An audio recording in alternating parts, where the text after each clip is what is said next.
सिलसिला जो वहां से प्रारंभ हुआ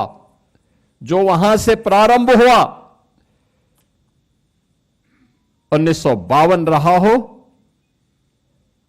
1975 में उसकी पराकाष्ठा थी, और फिर उसके बाद 1984 में सिक्कों का कत्लेआम रहा हो, या फिर देश के अंदर जब याद करिए श्री राहुल गांधी के द्वारा देश के अंदर विधेयक के प्रति देश के संसद के फ्लोर में फाड़ी जाती है।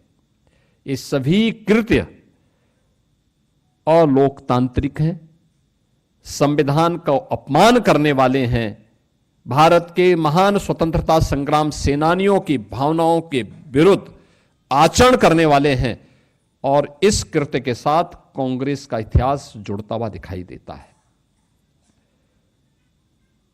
बहनों और भाइयों, इतिहास केवल काले अक्षरों का एक समुच्चय नहीं होता है, उसका एक कलेक्शन मात्र नहीं होता है। इतिहास एक प्रेरणा होती है।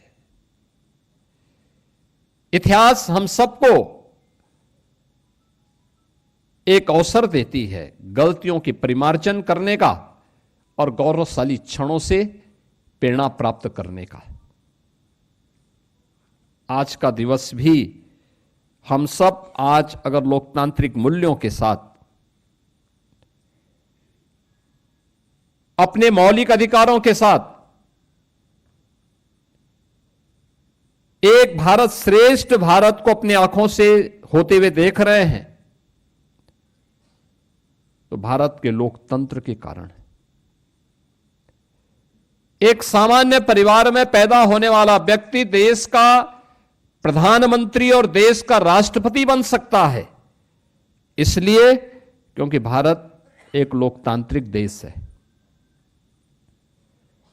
भारत के अंदर बिना भेदभाव के हर नागरिक को एक समान मताधिकार की शक्ति का उपयोग करने की स्वतंत्रता है, इसलिए क्योंकि भारत ने जिस संसदीय लोकतंत्र को अपनाया है, वो संसदीय लोकतंत्र हमें एक रक्षा कवच भी प्रदान करता है।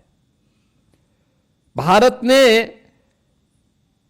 हर वयस्क मतदाता को जो अधिकार दिया है, और दुनिया के सबसे पहले लोकतांत्रिक देशों में भारत एक ऐसा देश है जिसने अपने यहां संसदीय लोक प्रणाली लागू होने के बाद क्या महिला हो या पुरुष, सबको समान रूप से अधिकार दिया। अमेरिका में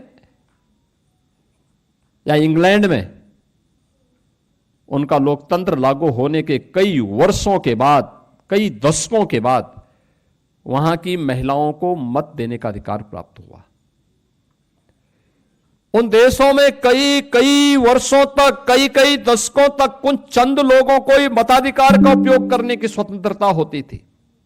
लेकिन भारत ने जिस दिन अपना संविधान लागू किया, पहला आम चुनाव हुआ 1952 में, तब से लेकर के लगातार बिना भेदभाव के, क्या महिला हो क्या पुरुष हो, क्या राजा हो क्या रंक हो, हर नागरिक को एक समान रूप से लोकतांत्रिक मूल्यों के अधिकार देने की स्वतंत्रता दी। क्या हुआ था 25 जून 1975 को? यहां पे अभी आपने मंच पर उपस्थित लोकतंत्र सेनानियों ने के मुंह से इन बातों को सुना। कुंवर मानवेंद्र सिंह जी हो, सुरेश खन्ना जी हो, अशोक वाजपेयी जी हो, राजेंद्र तिवारी जी हो, देवीदीन पाल जी हो, विश्राम सागर जी हो, रमाशंकर त्रिपाठी जी हो, या आप में से बैठे हुए दर्जनों वे लोकतंत्र सेनानी जिन्होंने उन पलों को जिया है, उनको झेला है, और उन परिस्थितियों का सामना करते हुए आज भी अपनी जिजीविषा के साथ आप सब अपने उन मूल्यों और आदर्शों के जोले जूझते हुए कार्य कर रहे हैं। मैं इस अवसर पर आप सभी का अभिनंदन करता हूं, आपका स्वागत भी करता हूं।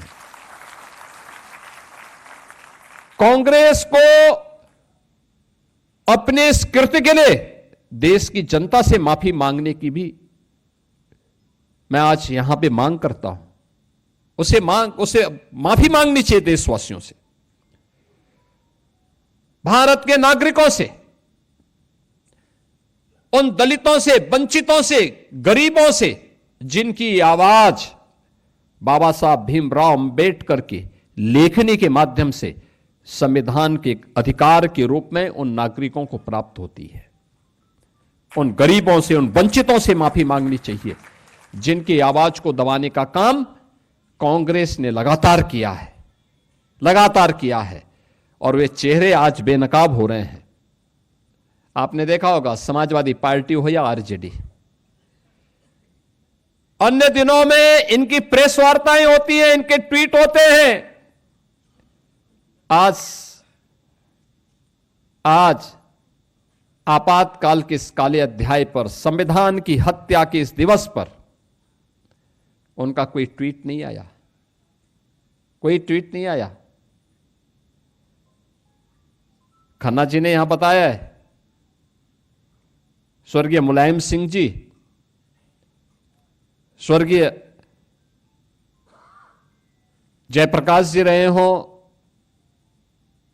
डॉक्टर राम मनोहर लोहिया रहे हों, राजनारायण जी रहे हों, या आरजेडी के वर्तमान में नेता श्री लालू प्रसाद यादव,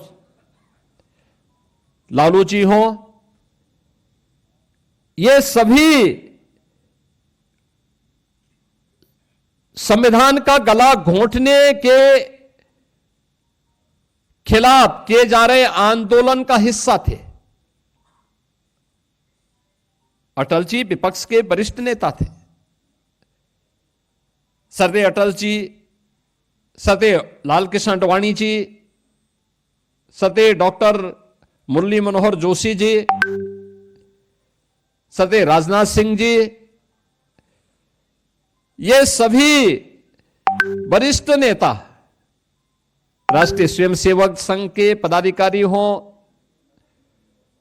भारतीय जनसंघ के पदाधिकारी रहे हों, या जनता पार्टी के, ये सभी लोग कांग्रेस की इस तानाशाही पूर्ण कार्रवाई का विरोध कर रहे थे। उसका उन्होंने पुरजोर विरोध किया, यातनाएं भी झेली।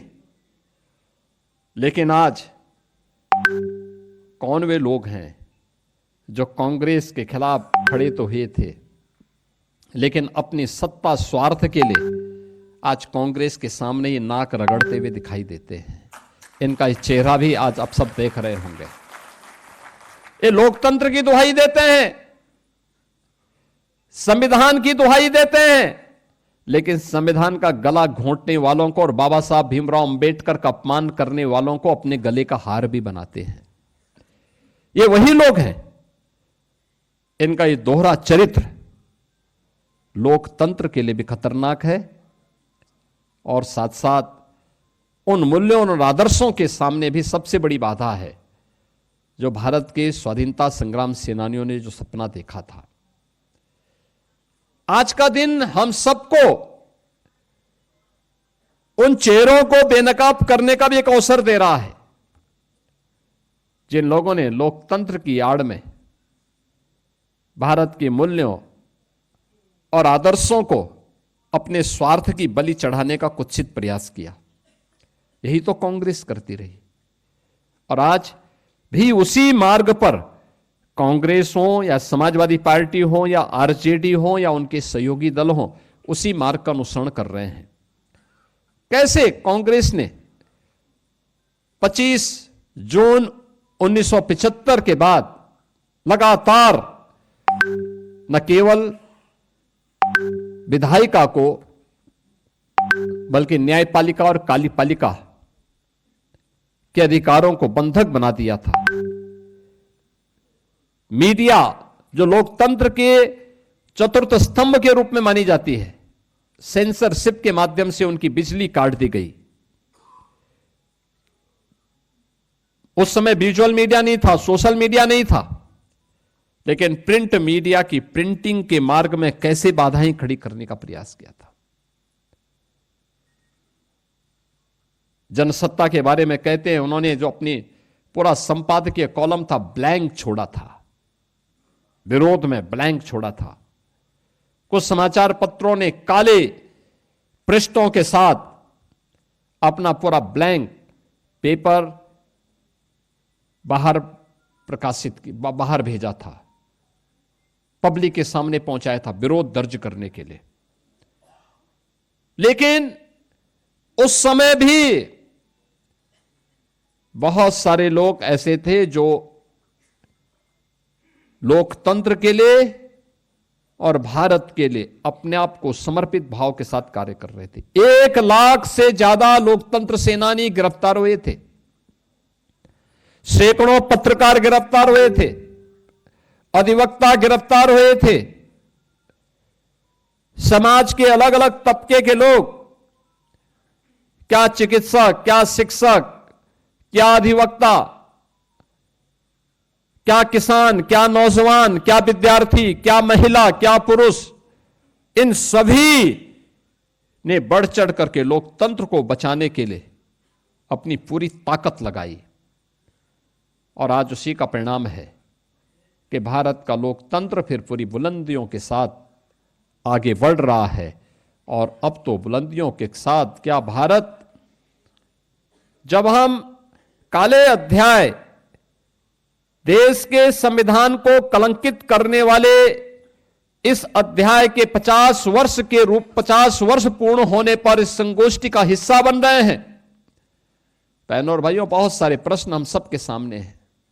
और प्रश्न वही, क्या उस कांग्रेस को, उस समाजवादी पार्टी को, उस आरजेडी को, जिन्होंने संविधान का गला स्वयं घोंटा था और जब भी अवसर मिला परिवारवाद के लिए, सत्ता स्वार्थ के लिए संविधान का गला घोंटने में किसी प्रकार की कोई कोताही नहीं बरती, क्या उनको संविधान की दुहाई देने का कोई अधिकार है या नहीं है?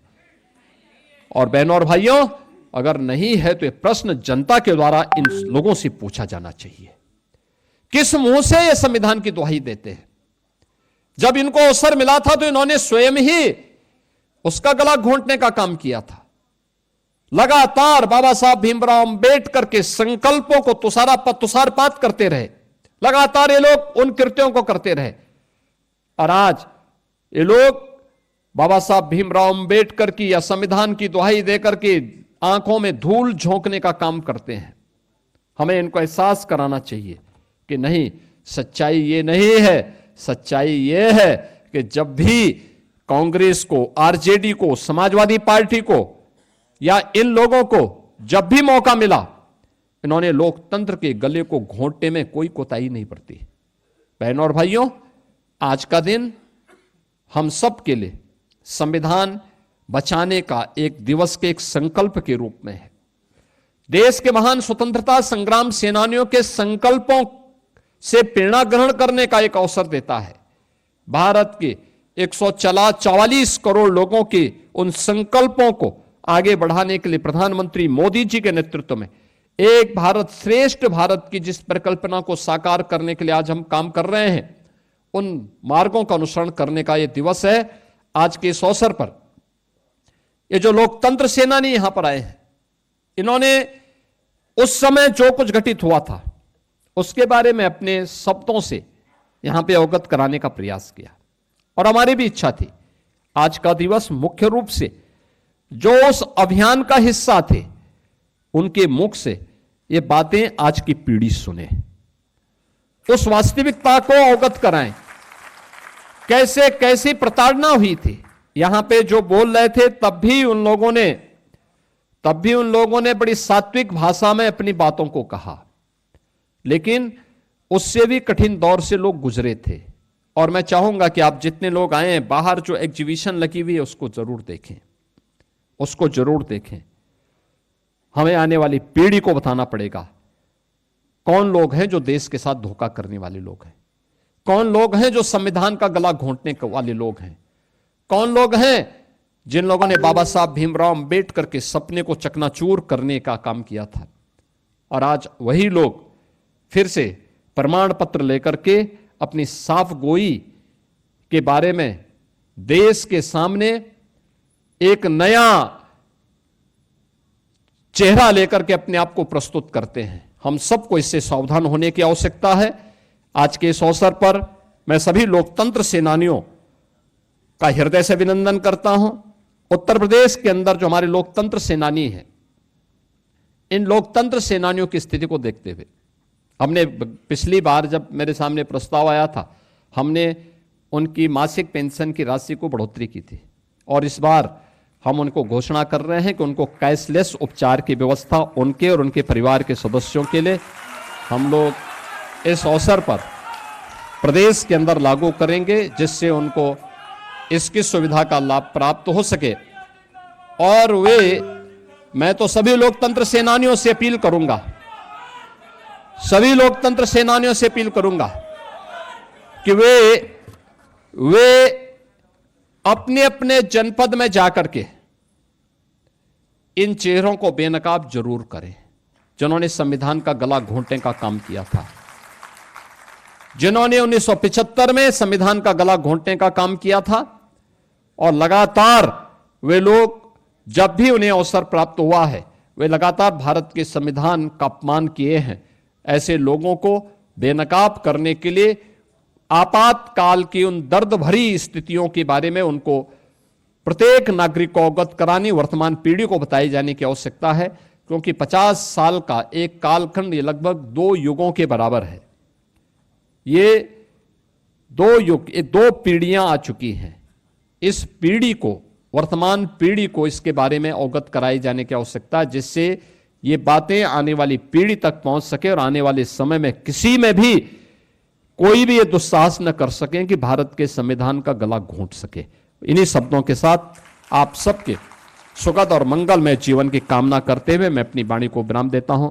धन्यवाद। जय हिंद।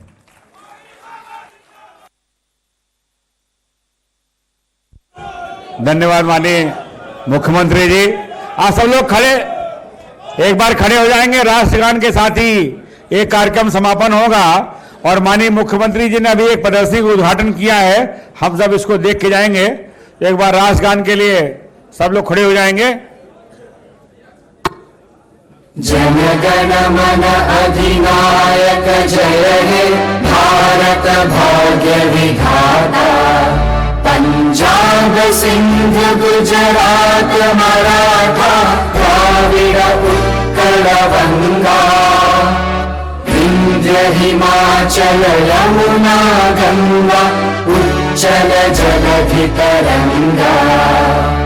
तव शुभ नामे जागे, तव शुभ आशीष मांगे। गाहे तव जय गाथा, जन गण मंगलदायक जय हे भारत भाग्य विधाता। जय हे जय हे जय हे जय जय जय जय हे।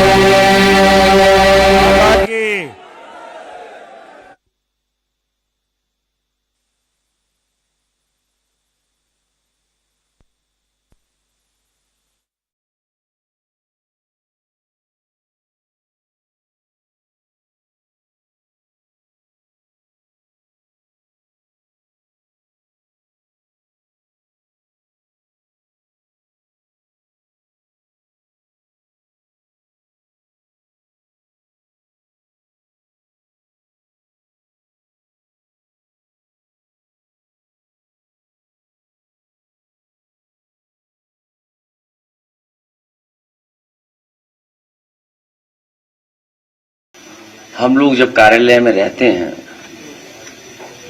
प्रदेश भर से लोग संगठन के माध्यम से और कई बार जनप्रतिनिधि कुछ ऐसी बातें बताते हैं जो समाज में हो रही हैं